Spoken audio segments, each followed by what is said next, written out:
तो आपने देखा किस तरह के हालात नेपाल में बने हुए हैं। कई हाईवेज जो है वो बारिश की वजह से यहाँ पर बंद करने पड़े हैं और इसका असर यहाँ पर भारत में भी, बिहार और उत्तर प्रदेश में देखने को मिल रहा है कई जगह पर।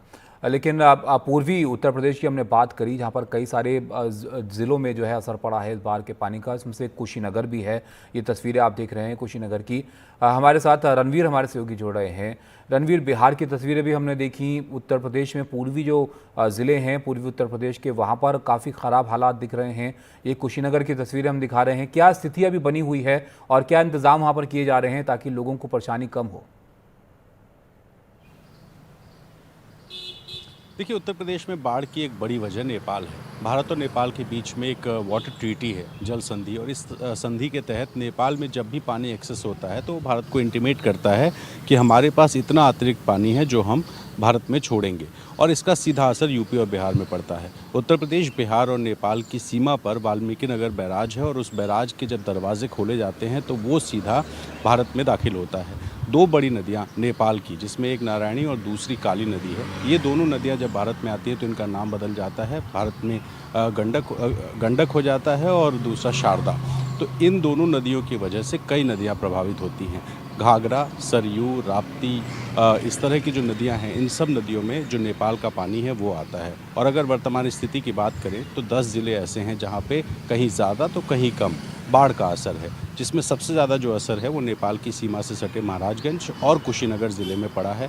कुशीनगर में लगभग 20,000 की आबादी और महाराजगंज में लगभग 18,000 की जो आबादी है वो प्रभावित हुई है। इसके अलावा बलिया है, लखीमपुर है, श्रावस्ती है, इस तरह के जो ज़िले हैं यहाँ भी पानी है। कुछ और ज़िलों में पानी है, लेकिन वो पानी इक्का दुक्का गाँव में है, और वो भी अब धीरे धीरे निकल रहा है। चूँकि पिछले कई दिनों से बारिश हो रही थी जो अब ठीक हो गई है, अब धूप हो गई है, इस वजह से जो पानी बाढ़ का घुसा था वो अब कम होना शुरू हो गया, कई गाँव से निकल भी गया है। अगर प्रशासनिक तैयारियों की बात करें तो मुख्यमंत्री ने खुद बाढ़ की समीक्षा की है। बड़े अधिकारियों को निर्देश दिया है कि लोगों को खाने पीने का सामान, रहने की व्यवस्था, बाढ़ में जो ज़रूरी चीज़ें होती हैं जिसमें तिरपाल हो गया, फूड पैकेट्स हो गए, बने हुए पक्के फूड और कच्चे जो खाने का सामान है, वो सारी चीज़ें मुहैया कराने का निर्देश दिया गया है। इसके अलावा पशुओं के लिए जो चारे वगैरह होते हैं उसको भी प्रशासन को कहा गया है कि निर्देश दे करके कि वो ये सारी चीज़ें मुहैया कराएं। जो बड़े अधिकारी हैं वो नज़र रखे हुए हैं, और नेपाल के साथ साथ बिहार के जो अधिकारी हैं उनके साथ संपर्क साधा जा रहा है, ताकि अगर नेपाल जैसे पानी छोड़ता है, कल 6.25 लाख क्यूसेक पानी वाल्मीकि नगर बैराज से छोड़ा गया था और उसी का असर कुशीनगर और महाराजगंज में दिखा है।